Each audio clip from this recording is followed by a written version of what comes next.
que o médico falou que é muito grave. Então, vamos iniciar nossos trabalhos, né? Lembrando que o Senhor Jesus nos convida à mesa da palavra e da Eucaristia, nos convida a sermos fiéis e nos reconhecermos como pecadores. Então, vamos invocar a presença de Deus, pedindo a misericórdia, a vida, pedindo a recuperação da cunhada, né, da Neide. É Cida o nome dela. Da Cida, que o Senhor encontre piedade e faça a vontade dele. A gente sabe que nós somos egoístas. Nosso desejo é a permanência, mas também não adianta se manter aqui se a pessoa não tiver um mínimo de qualidade de vida. Então, que seja feita a vontade de Deus da forma que ele realmente dê paz para ela.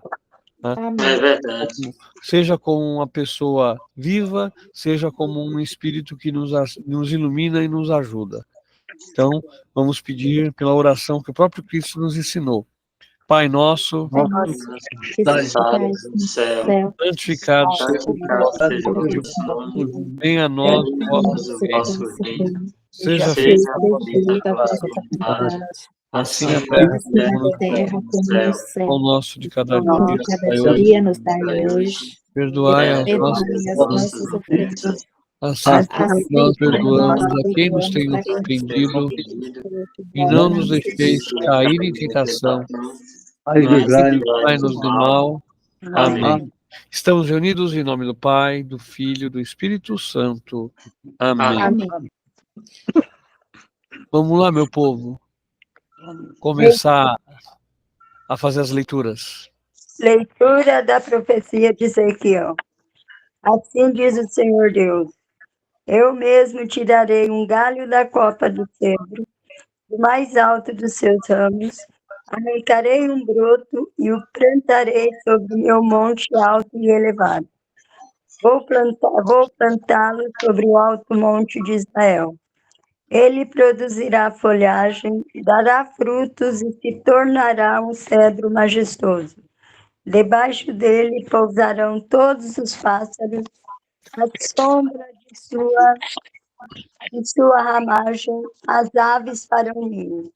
E todas as árvores do campo saberão que eu sou o Senhor, que abaixo a árvore alta e elevo a árvore baixa.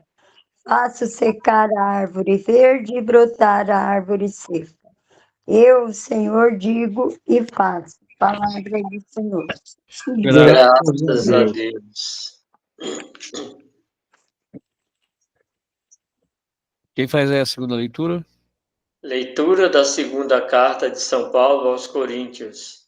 Irmãos, estamos sempre cheios de confiança e bem lembrados de que, enquanto moramos no corpo, somos peregrinos longe do Senhor, pois caminhamos na fé e não na visão clara, mas estamos cheios de confiança e preferimos deixar a moradia do nosso corpo para ir morar junto do Senhor. Por isso, também nos empenhamos em ser agradáveis a Ele, que estejamos no corpo, quer já tenhamos deixado essa morada. Aliás, todos nós temos de comparecer às claras perante o tribunal de Cristo, para cada um receber a devida recompensa, prêmio ou castigo, do que tiver feito ao longo de sua vida corporal. Palavra do Senhor. Graças a Deus.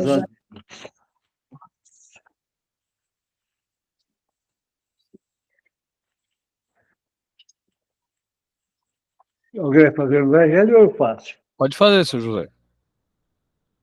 Proclamação do Evangelho de Jesus Cristo segundo Marcos. Glória a vós. Glória a vós, Senhor.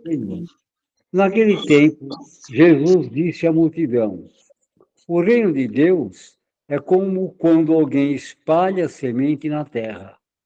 Ele vai dormir e acorda, noite e dia, e a semente vai germinando e crescendo, mas ele não sabe como isso acontece. A terra, por si mesmo, produz o fruto. Primeiro aparecem as folhas, depois vem a espiga e, por fim, os grãos que enchem a espiga. Quando as espigas estão maduras, o homem mete logo a foice, porque o tempo da colheita chegou. E Jesus continuou: com que mais poderemos comparar o reino de Deus? Que parábola usaremos para representá-lo? O reino de Deus é como um grão de mostarda que, ao ser semeado na terra, é a menor de todas as sementes da terra. Quando é semeado, cresce e se torna maior do que todas as hortaliças, e estende ramos tão grandes que os pássaros do céu podem abrigar-se à sua sombra. Jesus anunciava a palavra usando muitas palavras, como estas, conforme eles podiam compreender. E só lhes falava por meio de parábolas, mas quando estava sozinho com os discípulos, explicava tudo. Palavra da salvação. Glória a vós, Glória a Senhor. vós, Senhor. Vamos lá, o que vocês colocam aí da primeira leitura?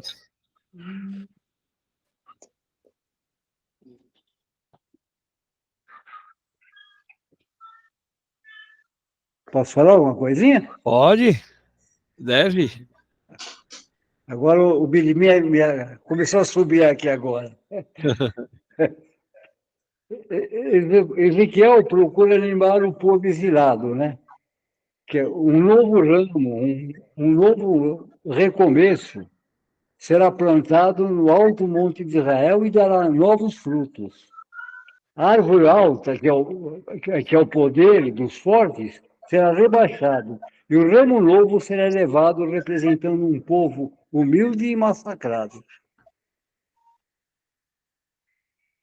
que mais vocês têm aí sobre essa primeira leitura?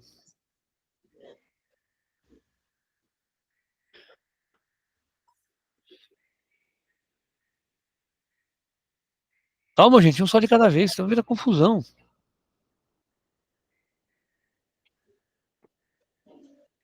Tá. Aqui, ó, o que me chama a atenção aqui nesse e todas as árvores do campo saberão que eu sou o Senhor, que abaixo a árvore alta e elevo a árvore baixa. Faço secar a árvore verde e brotar a árvore seca. Quer dizer, que Deus, ele tem esse poder, né? Tanto de um jeito ou de outro, ele faz as mudanças. Aí vem uma pergunta. Nós sabemos que o profeta fala em nome de Deus, óbvio, né? Por isso que ele é um profeta. Ele professa em nome de alguém, ele professa em nome de Deus. Mas se ele professa em nome de Deus, primeiro, por que ele fala no sentido de árvores? Quem são essas árvores? As árvores é o povo? As árvores é o povo. Agora, por que ele corta o topo de uma árvore e vai plantar lá? Ele fala que vai tirar um broto, cadê? Tirarei um galho da copa do cedro, do mais alto dos seus ramos, arrancarei um broto e o plantarei sobre um monte alto e elevado. Por que ele está fazendo aqui?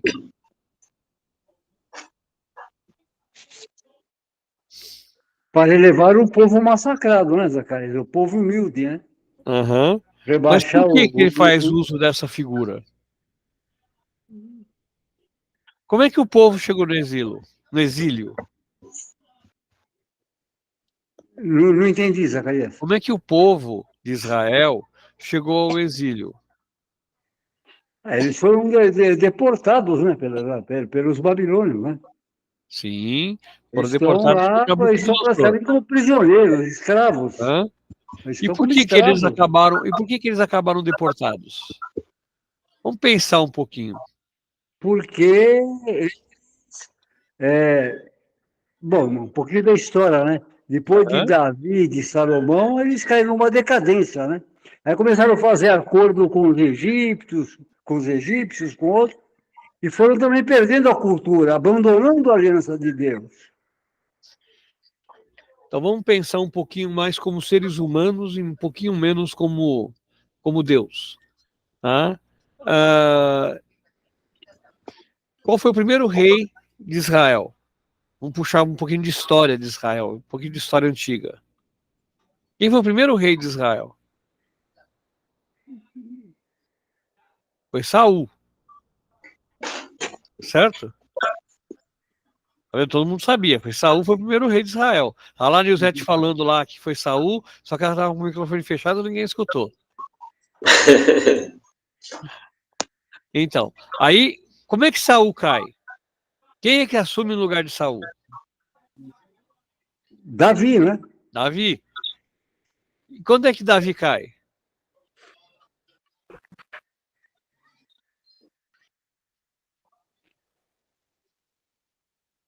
Tá, então vamos mudar um pouquinho a pergunta. Davi entrou no poder de maneira simples, amigável, bonzinho, de boa? Não, não. Inclusive, Saul queria matar ele por várias vezes. Aham. É, Davi foi ungido rei, a é. revelia de Saul, né? E essa unção rendeu para ele a necessidade de fuga. Uhum. Diferente do que a gente costuma enxergar, que eu costumo falar, o nosso olhar, ele é muito, como é que eu vou colocar aqui? Não, muito condescendente, muito, se olha muito com um olhar romântico, falando se Davi foi o grande rei, que Davi foi o homem que criou os salmos, que Davi era um guerreiro, Davi era um soldado. Né? Ele enfrentou, foi o rei, depôs o rei e assumiu o reinado. E depois dele, o filho dele, Salomão, que também mantinha Israel com mão de ferro. Essa união entre Israel e o Egito, ela é muito mais antiga. Nós vamos pegar essa união de Israel e Egito já com Salomão.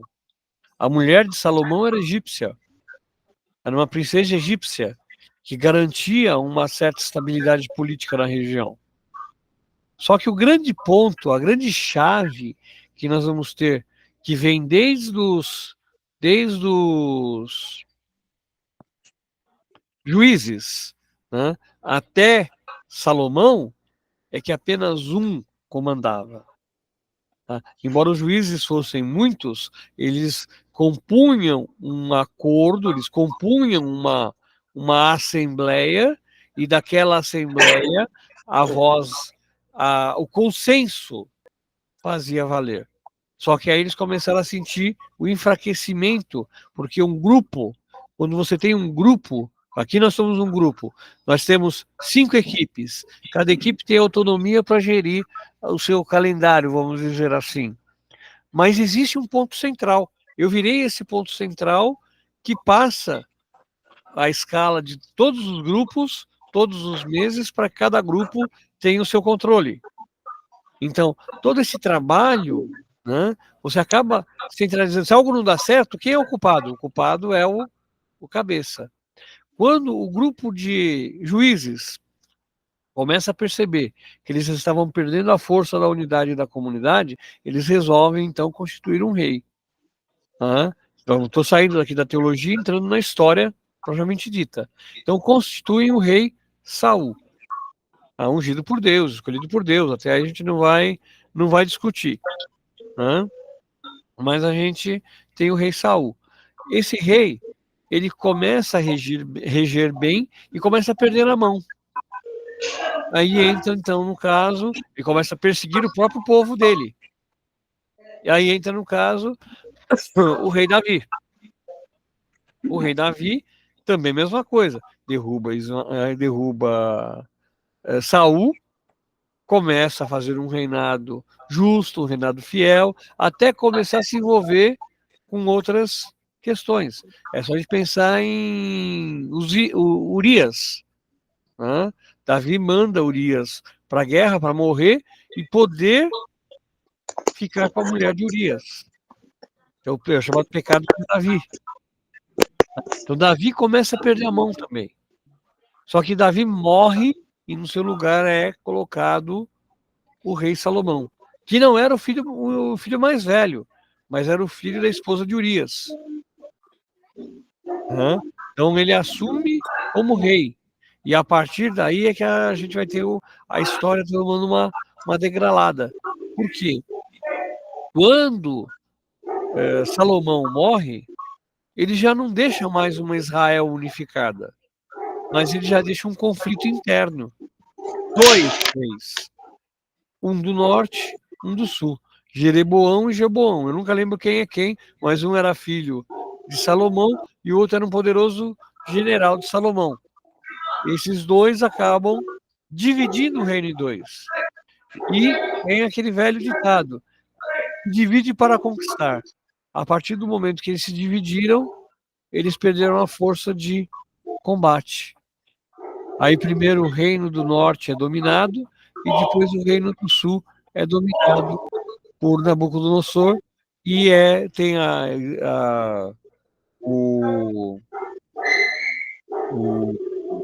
o templo destruído, a Arca da Aliança é roubada, e aí a história segue, né? E a história segue. Mas aí você vai ter o quê? Você vai ter tudo isso. Vamos chegar então nos profetas. O grande período de profecias, ou o período mais forte de profecias, inclusive nós temos os livros das profecias, acontece nesse período do exílio. Então, Isaías, Jeremias, Ezequiel, todos eles vão ser pessoas ligadas, vão estar no período do exílio. Boa noite, Matheus.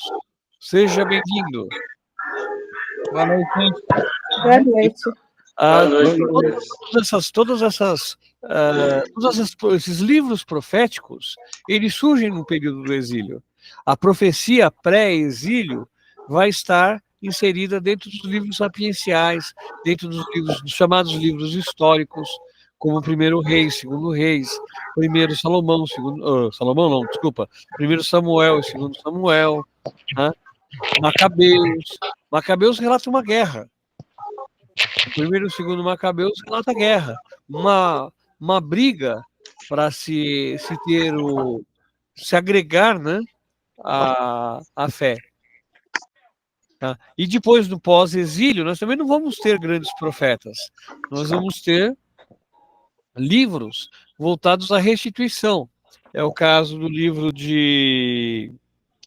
Vou lembrar o nome dele, que vai ser elas. Espera aí.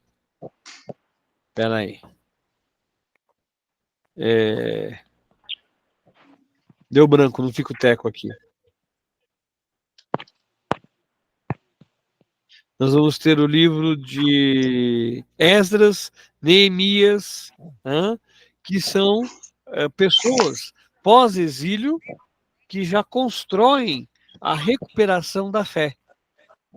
Então, os profetas, o seu grande trabalho profético acontece durante o exílio, sendo que Isaías, eu diria, é o profeta de transição, e Jeremias é o profeta de início do exílio.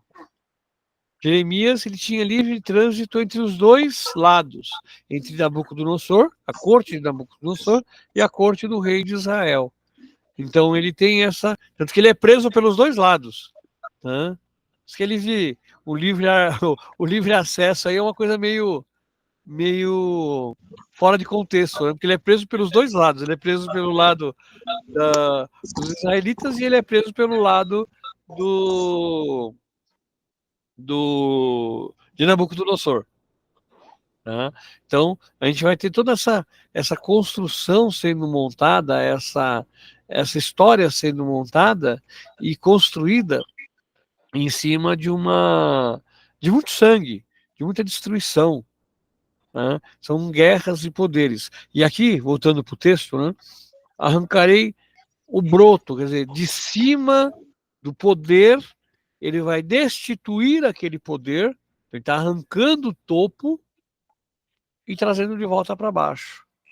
fazendo aquilo que o Sr. José colocou. Então, elevando o humilde, fazendo com que um pequeno broto se torne novamente uma grande árvore, que vai se refletir de novo lá no Evangelho. A gente já sabe que a primeira leitura sempre se reflete no Evangelho, mas vai se refletir novamente no Evangelho, onde você vai ter uma das menores sementes se transformando numa grande árvore.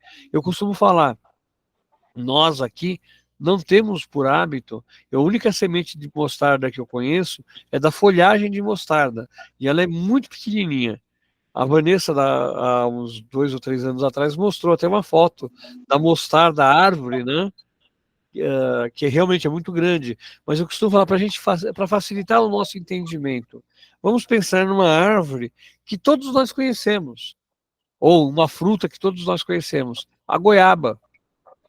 Uma semente pequena que vai dar fruto a uma árvore, gerar uma árvore que chega a 4 ou 5 metros de altura. E é uma árvore mesmo, de madeira dura, de lenho duro. Tá? Então, você vê uma semente diminuta, mas que gera uma árvore enorme. Tá?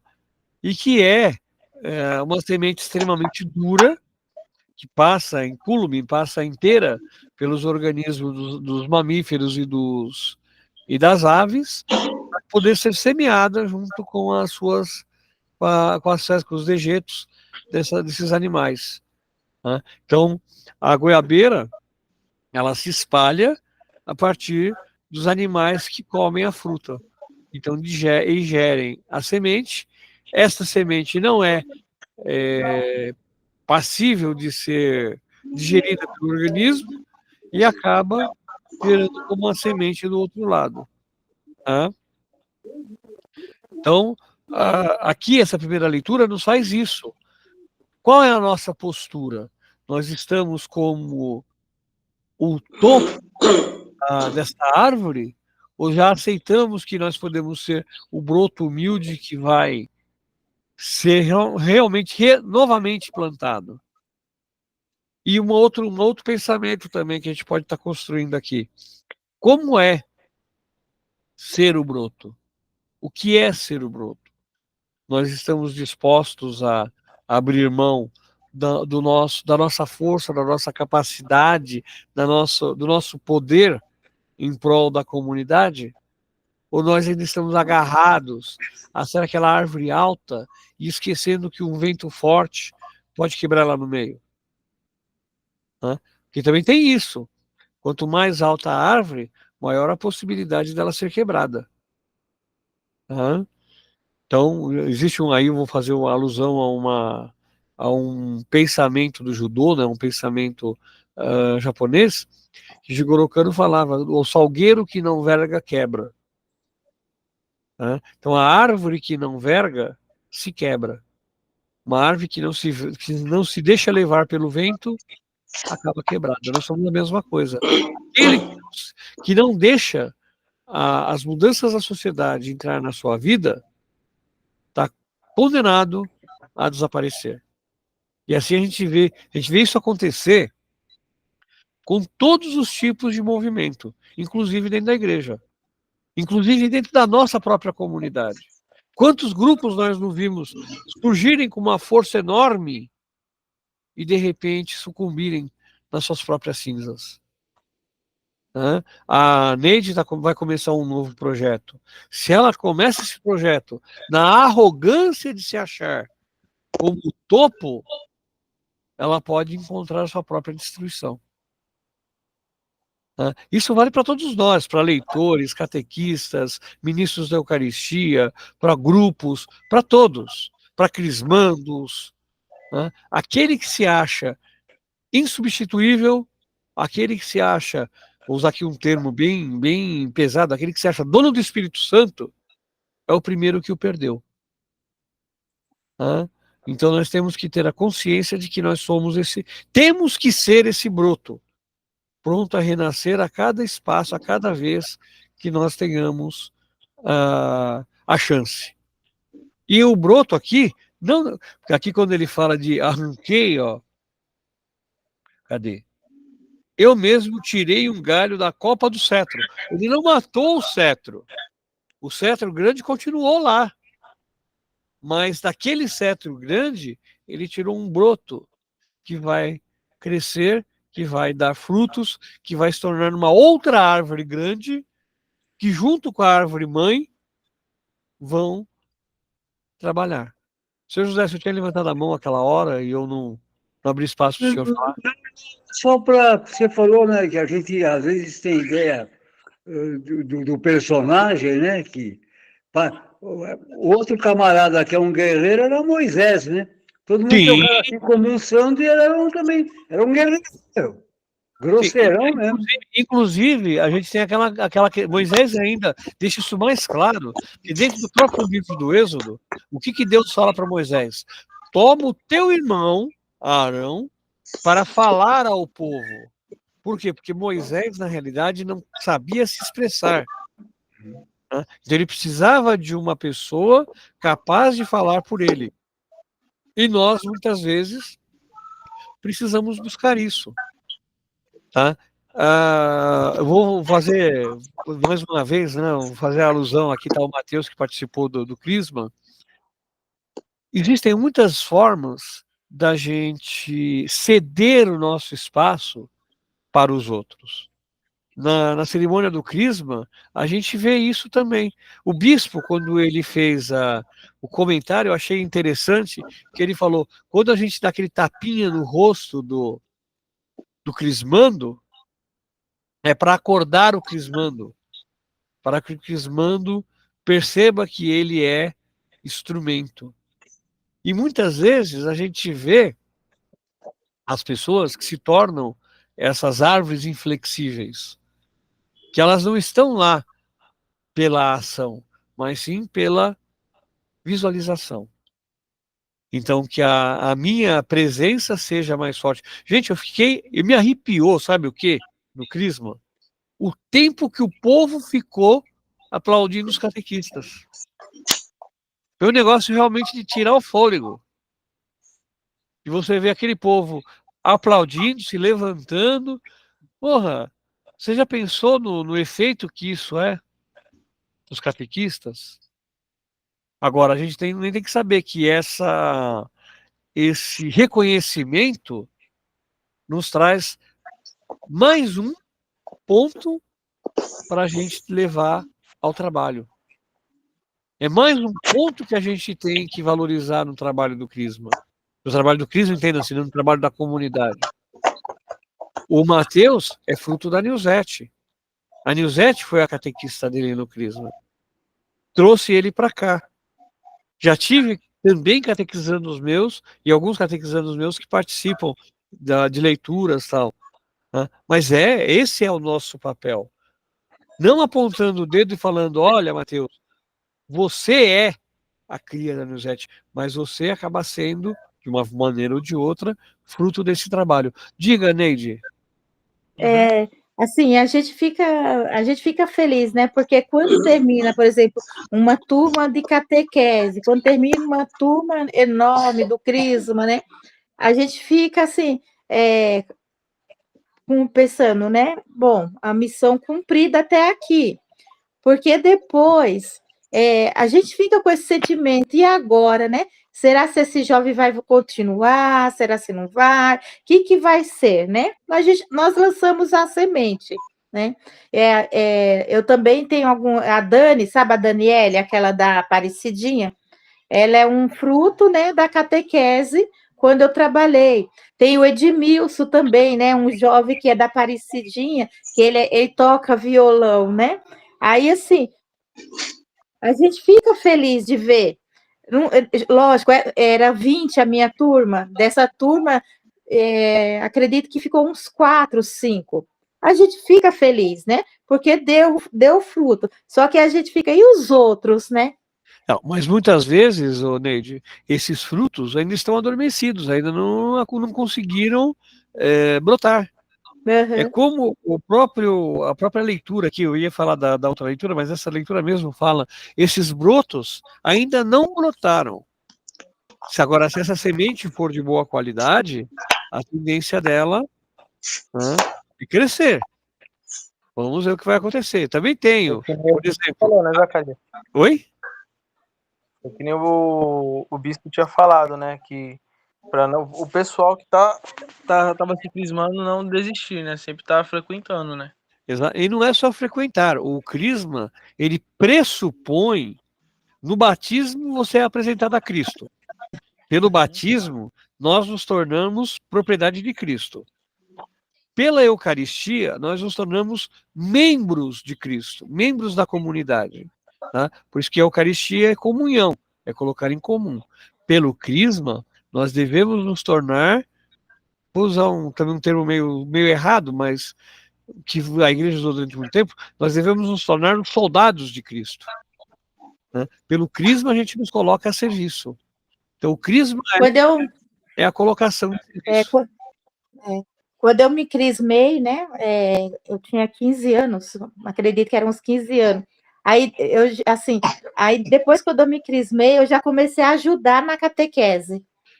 Eu já fui ao contrário, eu me crismei com 7 anos e recebi a primeira Eucaristia com 11. Né? Naquela época era comum você inverter os sacramentos. E você não tinha preparação para o crisma. O crisma acontecia, o bispo ia passar na comunidade, na igreja, o pessoal era crismado. Eu fui crismado em Santo André. Né? Então, você não tinha você não se preparava para o crisma. Diferente de hoje. Hoje você já tem uma visão já mais catequética. É a mesma coisa. Você sabe o que significa... Você não vale, tá, Nilzete? Você sabe o que significa a palavra catequese? Alguém já parou para pensar? O que é catequese? O que significa a palavra catequese? Eco, né? Eco. Ecoar. Catequese é fazer a palavra de Deus ecoar para os outros. Então, o trabalho da catequese nada mais é do que levar a boa nova para todos. E isso pressupõe um trabalho, lógico. Aí você vai ter cada um na sua característica. Às vezes a pessoa fala assim, não, mas o fulano não presta nenhum trabalho dentro da comunidade. Mas o fulano que não presta nenhum trabalho na comunidade arrecada alimento para os pobres. Às vezes o fulano que não presta trabalho na comunidade realiza uma atividade fora da comunidade, que muitas vezes a própria comunidade nem sabe o que está acontecendo. A esses trabalhos a gente chama de trabalhos missionários. São missões que se aplicam para fora da igreja. Já nós aqui, enquanto leitores, nós somos pastorais. Nós fazemos um trabalho interno da comunidade. Nós prestamos um serviço dentro da própria comunidade. Tá? Então, quando algo acontece que você leva ou você traz de fora para dentro da comunidade, você está fazendo um trabalho missionário. E muitas vezes nem a própria pessoa sabe que ela está realizando esse trabalho missionário. Tá? Porque ela faz de grado, de bom tom, de maneira direta, sem se preocupar com o resultado. Então ela está realizando aquele trabalho missionário pastoral sem que a própria pessoa saiba o que ela fez. Tá? Seria o dom mais livre, mais correto da execução. Bom, agora só para a gente, eu não sei se vocês têm mais alguma coisa para colocar, mas só para me fechando meu raciocínio aqui, eu queria deixar bem claro essa parte final que a Neide levantou. Elevo a árvore baixa, faço secar a árvore verde e brotar a árvore seca. O que significa isso? Está na mão de Deus realizar o projeto. Nós somos ferramentas. As árvores aqui são as ferramentas. Se eu deixar de cumprir o meu papel, deixar de cumprir o meu objetivo, o Senhor vai secar a minha árvore. Ela não vai mais servir. Ela vai virar lenha. E mesmo a própria lenha, vamos pegar aqui, o morto. Se o morto deixou um exemplo, é uma lenha que vai ser usada na lareira para atender a necessidade de alguém. Vai dar calor ao necessitado. Agora, se aquela madeira, aquela lenha, né, aquela pessoa foi egoísta e não deixou nenhum trabalho, nada a ser lembrado no seu epitáfio, né, então essa pessoa vai simplesmente ser uma madeira que apodrecerá junto ao solo, sem trazer nenhum retorno, sem trazer nenhum benefício para a sociedade.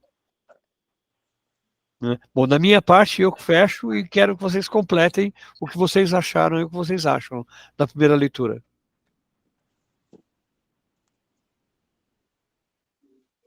Você já falou tudo. Eu não, tem muita coisa para falar. Já está excelente. Muito bem explicado. Então passemos para a segunda leitura? Sim. Eu tenho uma curiosidade aqui, deixa eu dar uma verificada, se esse é o texto final da Carta de São Paulo. Segundo Coríntios 5, não é. Coríntios vai até o capítulo 12. 1 Coríntios, 2 Coríntios. Vai até o capítulo 13. Está no meio da carta. Uma curiosidade da carta aos Coríntios. Não sei se vocês sabem, se vocês lembram. Eu sei que eu já comentei, também não sei quem estava aqui quando eu comentei, né? A segunda carta de São Paulo aos Coríntios, ela não é uma carta só. Elas são 2 fragmentos de cartas que acabaram unidos na comunidade. Então existia uma segunda carta de São Paulo aos Coríntios e uma terceira carta de São Paulo aos Coríntios.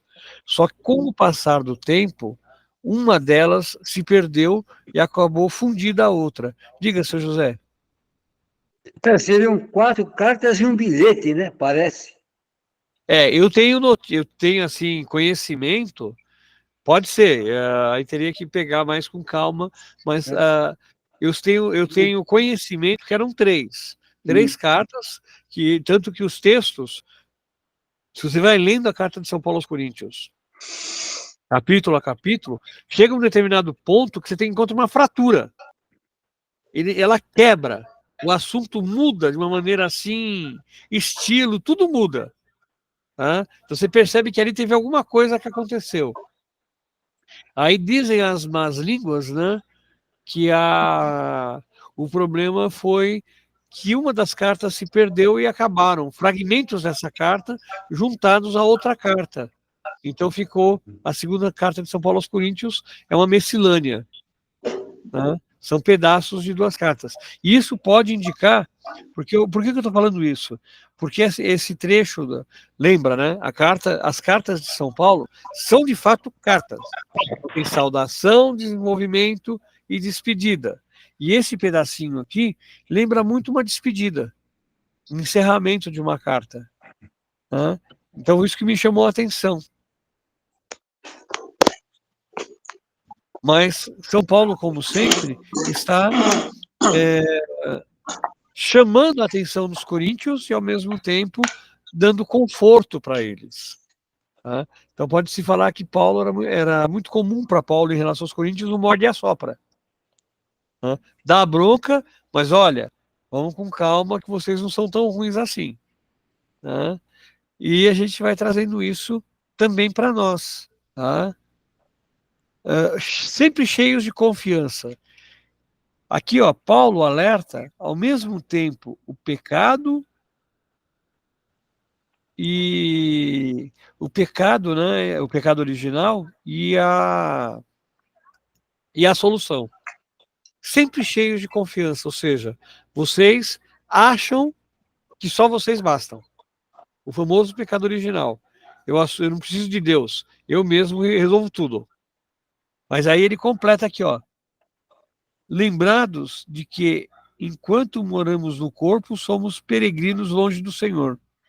Então, ele coloca o quê? Embora vocês se achem donos da verdade, donos de tudo, vocês vão lembrar que o Senhor é quem manda, e vocês são réis ferramentas. Tá? Pode falar, Neide. E assim, no final, né, da leitura, né, eu lembrei, né, no final, né, dela, que é assim, tem aquele dizer, né, quando morre uma pessoa, até eu mesma, né? Algumas vezes a gente fica perguntando, né? O que será que acontece, né? Quando a pessoa morre? Principalmente quando é uma pessoa que é ladrão, que tira a vida do outro, né? A pessoa fica se perguntando. E esse final dessa carta fez me lembrar que quando a pessoa morre, entre a pessoa e Deus, né? Porque aí vai haver, né, lá o julgamento. Ah, mas como será o julgamento?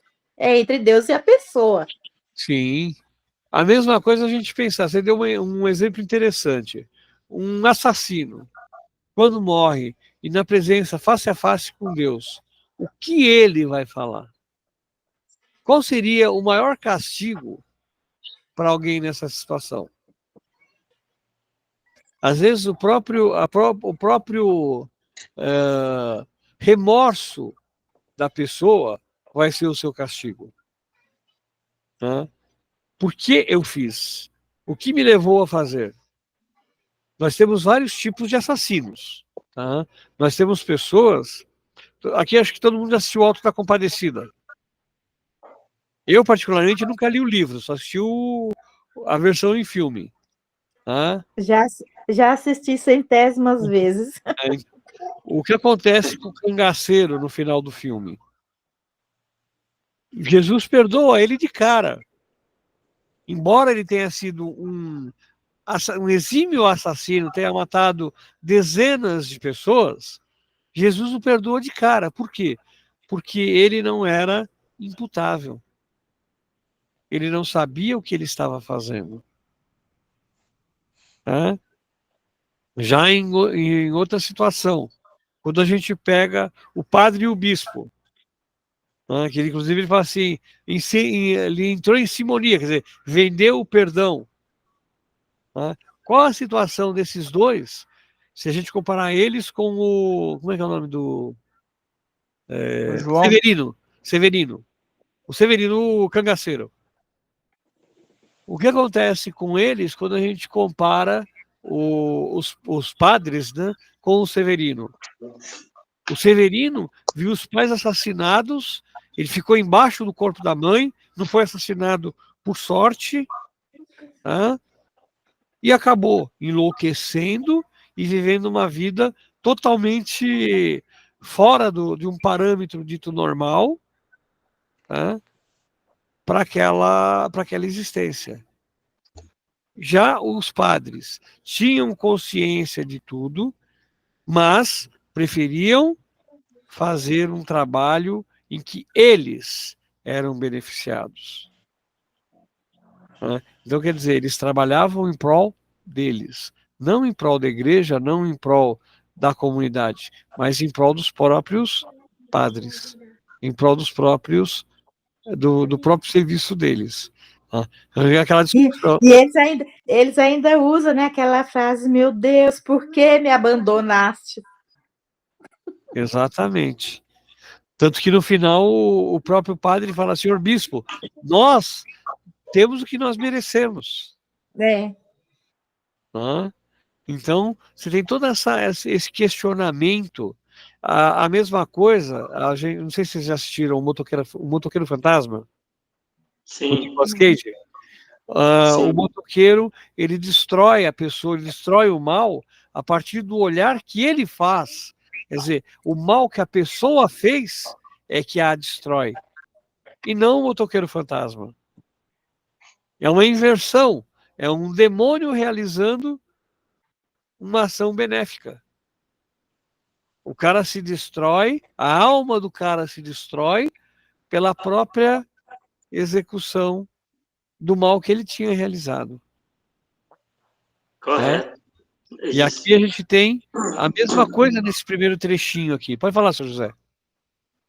Não, eu não falo. Você quer falar? Não, depois eu falo. Ah, tá. Então, esse primeiro trecho nos faz exatamente esse pensamento. Como nós nos portamos no tempo que nós estamos no corpo. Já pensou quantas vezes você já deixou de dar um bom dia para uma pessoa que está do teu lado? Um gesto simples. Às vezes você está trabalhando, aquele cara da faxina, da limpeza, e você não dá um bom dia? quantas pessoas, quantos diretores a gente não vê passando pelas empresas aí da vida que não cumprimentam um subalterno pelo simples fato de ele ser subalterno? Hã? Pode falar, Hoje, Ney.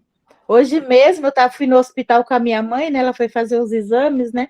Eu fico assim, sabe, boba, de ver quantos, assim, médicos, enfermeiros passam e parece que eles não vêem ninguém, sabe? Eu sentada ali, só eu. Eles nem olham para a pessoa para falar boa tarde, sabe? Sim, nada. Aí você vê, passa uma pessoa que está fazendo lá a limpeza e aquela pessoa fala assim, boa tarde, até conversa com você, entendeu? Eu falo assim, como que é a situação, né? O poder sobe para a cabeça de algumas pessoas. Às vezes isso é até um meio de proteção ou um meio de blindagem, né, para evitar o envolvimento. Mas isso é ruim, isso castiga a alma da gente. Falta de educação. Não, e castiga a alma da gente. Somos nós que vamos ficando cada vez mais duros. Porque o dia que eu não estiver investido no cargo de médico, será que eu vou deixar de cumprimentar? Ou será que no dia que eu não estiver investido no cargo de médico, eu vou cumprimentar? E o dia que ele tiver como paciente, será que ele vai gostar de não receber um bom dia do outro médico? Sabe? Tudo isso a gente tem que estar mensurando. E isso é Então, para tudo, né? sim, isso é para tudo. Desde do motorista de ônibus que a gente pega para ir trabalhar até o gari que está varrendo a calçada. Alguma vez você já parou para cumprimentar o coletor de lixo que está passando na tua rua? Isso é para a gente refletir, não precisa responder não, tá? Uhum. Não precisa responder, mas já pensaram que a gente pode estar ignorando aquela pessoa pelo simples fato dele estar trabalhando na coleta do lixo? A mesma coisa, Antônio Hermínio de Moraes, todo mundo aqui já ouviu falar dele, né? E sabe como é. Ele era um dos homens mais ricos do mundo, o mais rico do Brasil. Verdade. O cara trabalhava às vezes ia trabalhar de chinelo. Não tinha um funcionário da Votorantim que passasse por ele que ele não cumprimentava.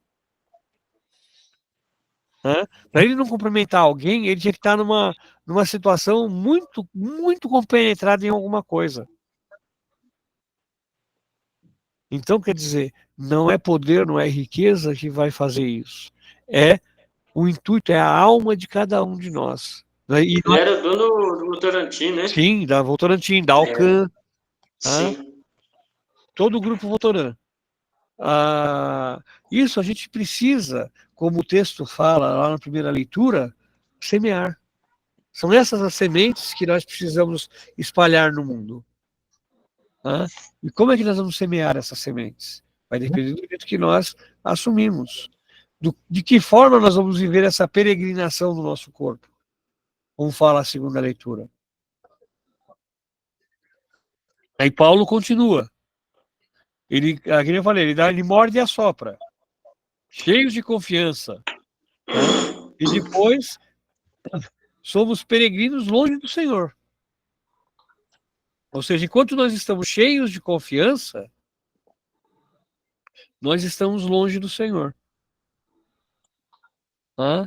Conseguem perceber? Ele faz um jogo de palavras aí. Não sei como é que é isso em grego, mas ele fez aqui em português um jogo de palavras. Enquanto eu estou cheio de confiança, cheio de mim, blindado, protegido, eu estou longe do Senhor. Quando eu estou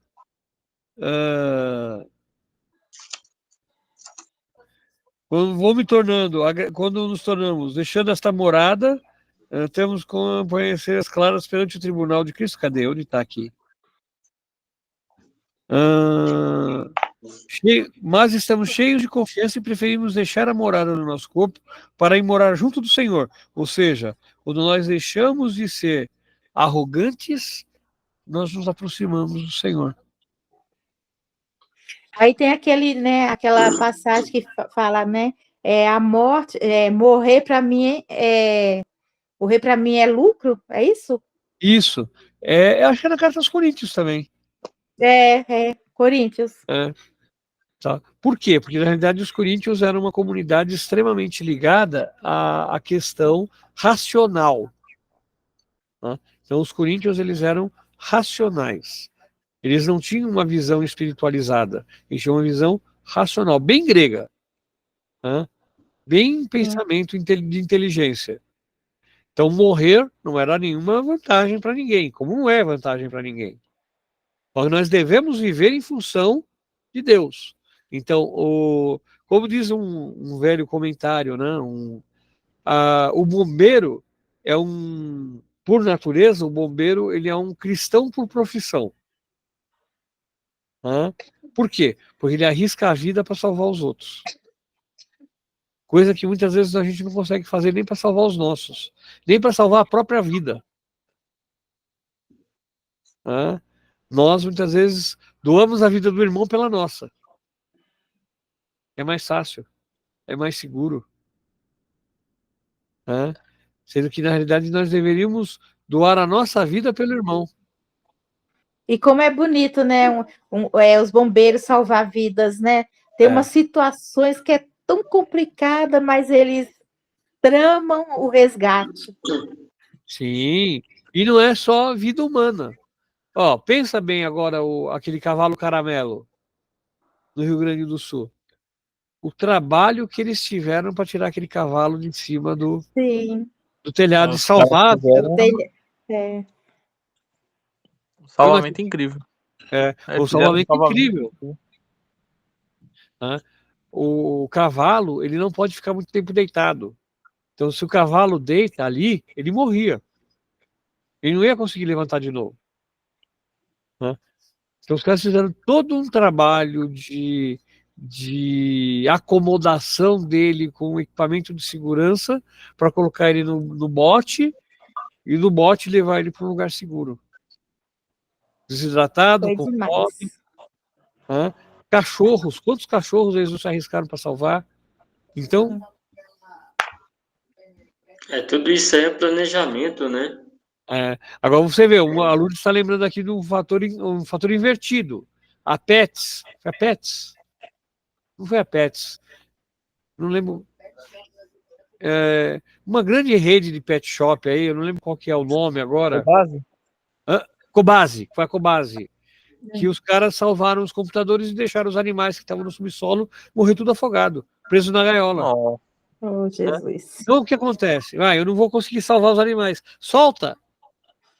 Na pior das hipóteses, eles até podem morrer, mas eles teriam chance de sobreviver. Morrer lutando, né? Morreram afogados nas gaiolas. Tanto que pegou muito mal para a imagem deles. Então, eles valorizaram o equipamento, valorizaram o patrimônio financeiro e deixaram as vidas para lá. Mas a minha chefe comprou uma cachorra uma vez, e eu falei para ela, eu particularmente, sou contra comprar cachorro, gato, qualquer animal. Tem muito animal por aí que precisa de uma casa e não é vendido, é dado. Mas ela comprou. Aí a cachorrinha estava doente. Ela falou, não, se ela morrer eu te dou outra. Porra, não é assim que a coisa funciona. Você não... Não é um brinquedo, né? Não é um objeto, não é um rádio, não é um aspirador de pó que quebrou, você vai lá e troca por outro na loja. Sabe? É um animal que vai se apegar a você e você vai se apegar a ele. É vida, né, Zacarias? É vida. A gente luta pela vida, pela nossa e pelo dos outros. Nós devemos ter esse apego à vida. Então, quando é que nós vamos nos livrar dessa moradia? Quando nós conseguirmos, mesmo na vida, saber se doar sem esperar nada em troca. Saber dar sem se preocupar com o que nós vamos receber. Aí nós vamos começar a viver o reino de Deus. Mesmo porque a proposta de Jesus não é não é uma vida escatológica, não é uma vida pós-morte, mas uma vida neste plano, uma vida nesta vida, tá? Onde todos possam viver.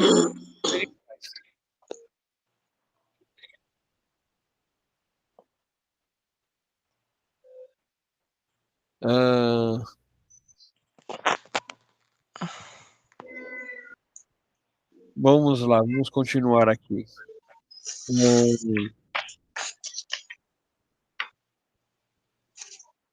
Aí ele completa, né? Quando cada um vai receber sua própria recompensa. Então a recompensa ela é dada conforme as nossas próprias ações.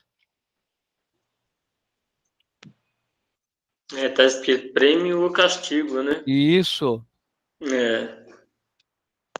O prêmio é pelo bem que você faz durante toda a trajetória da sua vida, né? O castigo é pelo mal que você causou, especialmente ao próximo, né? Uhum.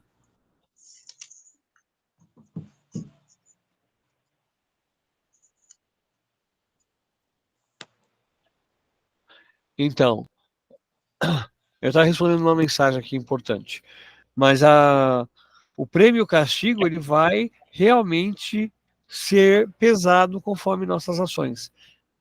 Nossas ações é que vão ponderar, nós somos bons ou somos ruins. E tem mais, gente.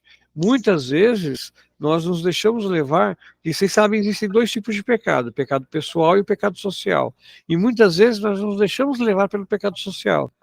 Então, o que é o pecado social? É quando a sociedade leva à morte ou à destruição de algo ou de alguém. Tá? E muitas vezes nós somos induzidos a ir junto nisso sem perceber o pecado. Fazendo uma rápida ligação, vamos pensar no nazismo. Hitler colocou os judeus e os ciganos como pessoas que deveriam ser destruídas. Através do pensamento de Hitler, ele convenceu uma sociedade que aquilo que ele falava estava correto. Se nós, hoje, se a Segunda Guerra Mundial, Hitler tivesse vencido, hoje, provavelmente, nós estaríamos elogiando o pensamento ariano, tá? E vivendo uma eugenia, que é um processo de limpeza étnica da sociedade, que era o que Hitler pregava, sendo que o próprio Hitler não era ariano. O próprio Hitler não pertencia a essa raça pura que ele falava. Tá? Mas, lógico, isso não tem nada a ver. Hoje se percebe várias falhas, inclusive da nossa sociedade. Vocês sabem, né, que os jesuítas foram expulsos do Brasil pelo Marquês de Pombal no início do século XIX por conta do carinho que eles tinham para com os índios. E o carinho não era nem tão bom assim, tá? O carinho não era nenhuma coisa positiva, não. Eram escravos também deles? Eram escravos também. Mas, poxa, e outra coisa, a própria igreja hoje pede perdão aos negros porque ela escravizava também. Ela aceitava a mão de obra escrava. E durante muito tempo, isso eu já estou falando de século XX, as igrejas católicas tinham nos seus quadros pessoas que trabalhavam para a igreja voluntariamente o dia inteiro, sem receber salário. Qual é o nome disso? Escravidão. Tá? Então, você fala, mas o primo é funcionário da paróquia. A dona Vera é funcionária da paróquia. O Evandro é funcionário da paróquia. Padre Anísio, Padre Benedito, são funcionários da paróquia. Todos eles são. Nós doamos parte do nosso dia para a comunidade. Mas a partir do momento que eu presto um serviço em tempo integral e só presto serviço para lá, de duas uma.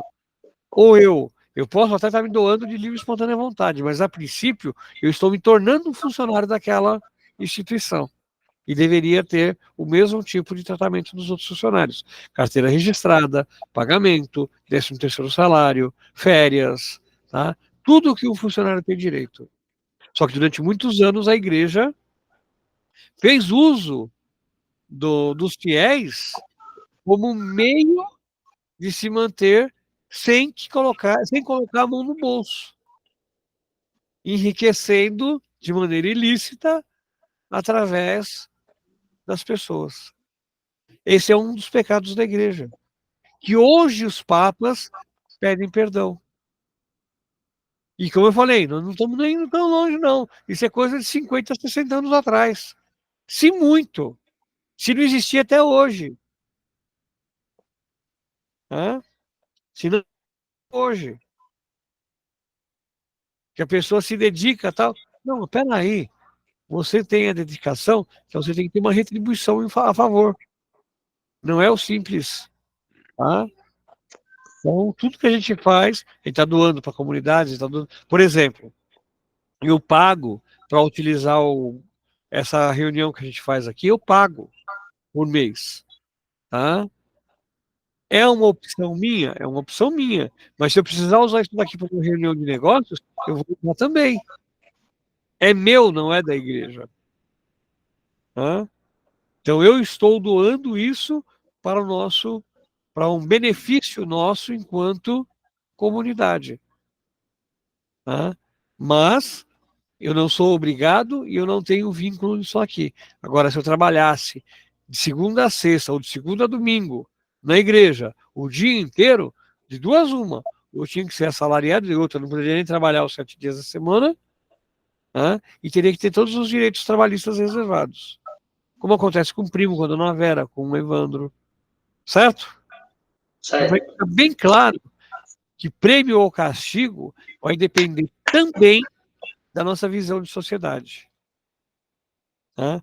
O que será prêmio, o que será castigo, vai depender muitas vezes da nossa atuação. A nossa atuação. Tá? É.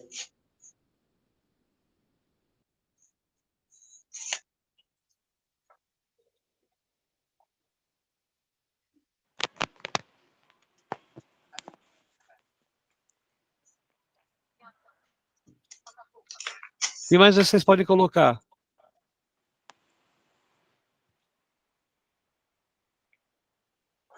Paulo orienta, adverte que essa morada do nosso corpo mortal é provisória, né?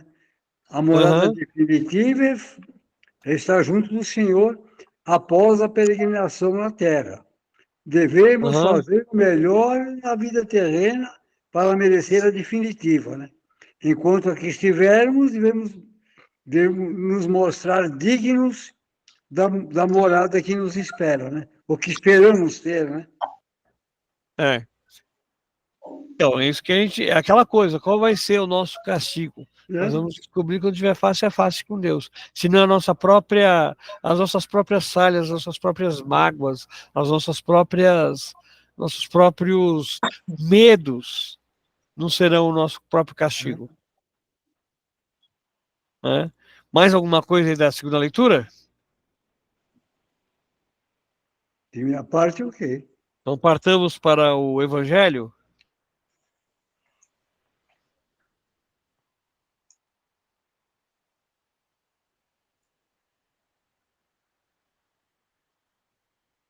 Vamos lá, o que a gente pode falar aí do Evangelho, meu povo? Se plantarmos a semente da fé e do amor de Jesus, os resultados sempre virão ao seu tempo, com a ação silenciosa de Deus, né? O que mais vocês podem colocar aí para completar o São José? Isso aí é tudo aquilo que vocês estavam comentando, né, Zacarias, você e a Neide, a respeito da catequese, né? Quando planta a semente que ela é bem acolhida, né? Aqueles jovens que ali estão, igual no catecismo mesmo, estava catequizando as crianças, né? E as crianças hoje, né, já estão moças, rapazes, né? Eles passam por mim e cumprimenta as meninas, né? 3 meninas que são primas, inclusive no sábado uma recebeu o crisma, né? Me vira ali no mercado, né? As 3 vai lá, conversa comigo, me vira na rua e me abraçaram, sabe? E fiquei até surpreso, né? Eu falei assim, nossa, hoje em dia, os jovens, né, já nessa idade já de adolescente, né, quando vê a gente, mesmo que a gente foi o catequista, né, foi preparou, né, eles no sentido de crença, né, na nossa religião, vê a gente, fingem que não vê, até os próprios parentes já fazem isso, né, e as meninas vão lá e me cumprimentam, abraçam no meio da rua, sabe? Isso, para mim, como se diz, é uma semente, né, também que foi plantada, né? E esses jovens, os meninos também, que hoje já estão rapazinhos e tudo, né, me veem, cumprimenta, né? E conversa comigo às vezes, né? Eu até pergunto para eles como que eles estão, se já estão no crisma, se não estão, eu incentivo, olha, vamos fazer o crisma, hein? Vamos acordar, vamos levantar nessa poeira aí para poder se preparar, né? Então, a gente, por outro lado, a gente fica muito satisfeito, né? Porque aquilo que a gente fez e aquilo que a gente faz, né, com amor, né, aquilo que Deus nos deu a condição de exercer na nossa vida, né, é para que, né, aquela condição que a gente faz dá a esses jovens, passa para esses jovens, né, um segmento de vida diferente, né, e isso Foi aí agregado algo, né, é na vida muito dele. satisfeito para a gente, né. O Mateus é um exemplo disso. Pode falar, Neide. No final do Evangelho fala que Jesus, ele sempre pregava através de parábolas, né? Ele gostava de ilustrar com histórias, né? Ele contava, né, parábolas, né? E fala que quando estava com os discípulos, ele gostava de explicar tudo. Ele já não falava mais em parábola, mas ele explicava tudo. Aí uma pergunta que eu gostaria de colocar, né? Ele estava com o discípulo, ele explicava tudo. Seria porque esses discípulos eles tinham uma missão junto a Jesus? Que ele explicava tudo? Também. A primeira coisa que a gente tem que entender é por que eles falavam em parábolas. Que era mais fácil, né, para se entender. Exatamente. Ele falava em parábolas de maneira que o povo conseguisse entender. Então, assim, ele não precisava ficar explicando para o povo. Já para os discípulos, aqui não confundir discípulos com apóstolos, tá? Já com os discípulos, Jesus explicava. Por quê? Porque eles eram os multiplicadores. É mais ou menos o que a gente faz aqui, né? Quem tem um pouquinho mais de conhecimento, que nem o seu José, quem tem um pouco mais de experiência, que nem a Neide, um pouco mais de visão, que nem o Elcio e a Cleide, tá? Vai explicando para a gente as coisas, as vivências da vida. O Mateus aqui, acho que hoje é o mais jovem de nós, né? Ele vai absorver muita coisa que daqui a uns anos é ele que vai estar mostrando. Tá? Só que aí o que acontece? Jesus falava por meio de parábolas uma forma simplificada para um povo que conhecia aquela ideia. Lembra que eu comentei da semente de goiaba? Vai Sim. dar para mim chegar, por exemplo, numa sala de catequese e falar sobre um grão de mostarda para crianças que não sabem nem o que é uma planta que brota no chão? É difícil, né? Agora, se eu mostrar para elas uma semente de goiaba e um pé de goiaba, eles vão conseguir associar cara a crachá. Eles vão conseguir compreender essa parábola. Então, eu estou parabolizando ou parafraseando a própria parábola de Jesus, só que trocando os elementos. Tirando um elemento que para eles é desconhecido e colocando um elemento conhecido. Dessa forma, eu vou abrir um conhecimento maior, fazer com que o conhecimento se torne mais aberto, mais limpo, mais claro para todos. Agora, o que eu falei para vocês aí em relação aqui, ó, discípulos e apóstolos. Jesus tinha aproximadamente, eu tinha uma estimativa de ter os 12 apóstolos e algo em torno de 500 discípulos. Então, os discípulos não andavam todo o tempo com Jesus. Então, ele tinha discípulos em Cafarnaum, ele tinha discípulos em Jerusalém, ele tinha discípulos em Nazaré, ele tinha discípulos na Samaria, né? Pessoas que abraçavam e que conviviam aquela proposta de fé e ajudavam na divulgação dessa fé, mas que não viviam o tempo todo ao lado de Jesus. Esses que viviam o tempo todo ao lado de Jesus eram aqueles que estavam mais intimamente ligados, que eram os 12 apóstolos. Tá? Então isso é importante a gente conseguir entender também em relação à teologia, a questão de apóstolo e a questão de discípulo. Tá? O discipulado é aqueles que já aceitavam a ideia. Os apóstolos eram aqueles que viviam aquela ideia o tempo todo o tempo. Então, voltando àquela questão que a gente estava colocando em relação à comunidade. Os apóstolos eram os funcionários de Jesus. E os discípulos somos nós todos que abraçamos essa fé e vivemos ela no nosso dia a dia. Deu para vocês compreenderem o paralelo aí? Uhum. Então, aqui, Jesus deixa aqui, ó, bem claro. A semente morre e brota pela própria terra. Não é o homem que faz ela brotar. Então, quando eu faço uma semeadura, lógico que hoje nós temos tecnologia, conhecimento, para conhecer todo o processo de desenvolvimento das plantas. Mas até hoje, se eu não tiver o meio ideal para que aquela planta possa nascer e crescer, ela não vai nascer e crescer. Ela vai sucumbir. A semente vai apodrecer. Então, se eu tiver um solo muito molhado, por exemplo, a semente não vai conseguir brotar. Ela vai apodrecer. Se eu tiver um fungo na terra, a semente não vai conseguir brotar, ou se brotar, ela não vai sobreviver. Ela vai morrer. Então, é isso que Jesus coloca do meio aonde nós temos essa terra fértil. E que terra é essa? A princípio, essa terra a gente pode colocar que é o nosso coração, essa terra a gente pode colocar que é a própria comunidade.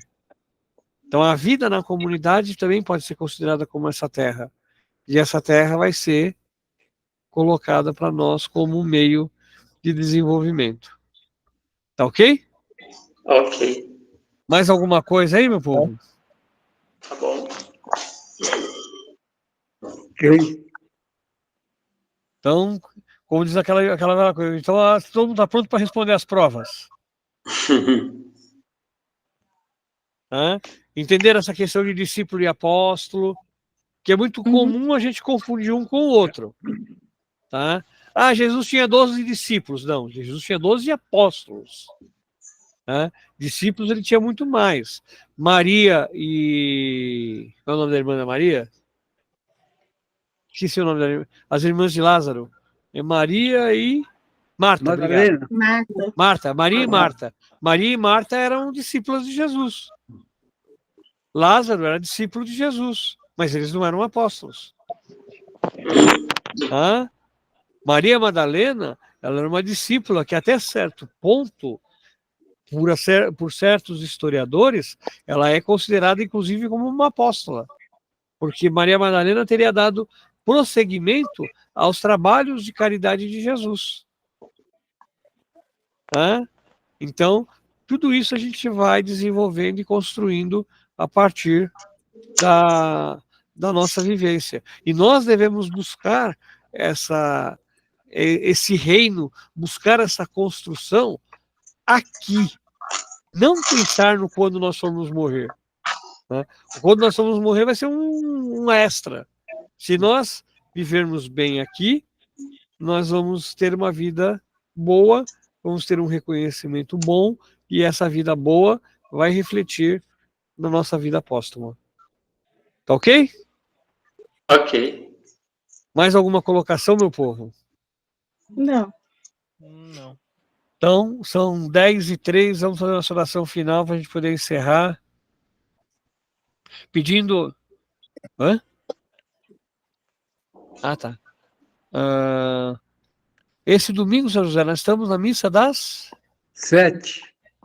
Nesse caso aqui, é o senhor, a Meire e o Elson, né? Tá lá na escala. Bom, a gente conversa depois no grupo 1. Até porque eu acho que éramos nós 3, não é não? Eu, o senhor e a Lourdes? Eu, o senhor e o Elson, né? Não é isso, Elson? Não lembro. Bom, depois a gente olha na escala. A gente olha na Tudo escala. bem, não tem problema Olha na nenhum. escala e a gente conversa e vê quem vai fazer o quê. Tá? Eu vou fazer a oração dos fiéis. Ah, tá. Já tinha falado para você. Você já tinha comentado comigo. Eu Que é fiz do a Quiro lá fiz do a missa da Vicente. quinta. Eu fiz a missa da quinta com o senhor, a missa da sexta com o Elcio. Eu não lembro na escala quem está onde. Bom, depois a gente vê isso daí. Vamos lá, vamos fazer a nossa oração final. Tudo bem. Vamos pedir a Deus, então, através da intercessão de Maria Santíssima, que foi a primeira a semear, a ser semeada e semear, né, no coração dos fiéis, o amor por Cristo, que o reino, que nos ajude a plantar e fazer com que o reino de Deus cresça e nos permita que nós tenhamos uma vivência, uma vida cada vez mais digna e fiel. Ave Maria, Cheia de Cheia graça, de graça, o Senhor é Seja convosco. convosco. bendita Bendita sois vós Sois entre vós as entre as mulheres, mulheres, e bendito Bendito é o fruto do vosso do ventre, vosso Jesus. ventre, Jesus. Santa Maria, Mãe de Deus, rogai rogai por nós, pecadores, agora agora e na hora de nossa morte. e amém. Amém. Fiquemos em paz e que o Senhor nos proteja. Em nome do Pai, do Filho e do Espírito Santo. Amém. Amém. Boa Gente, noite, um beijão para todos. Uma abençoada semana para todo mundo. Tchau, gente. Deus abençoe a todos. Boa noite. Boa noite. Boa noite.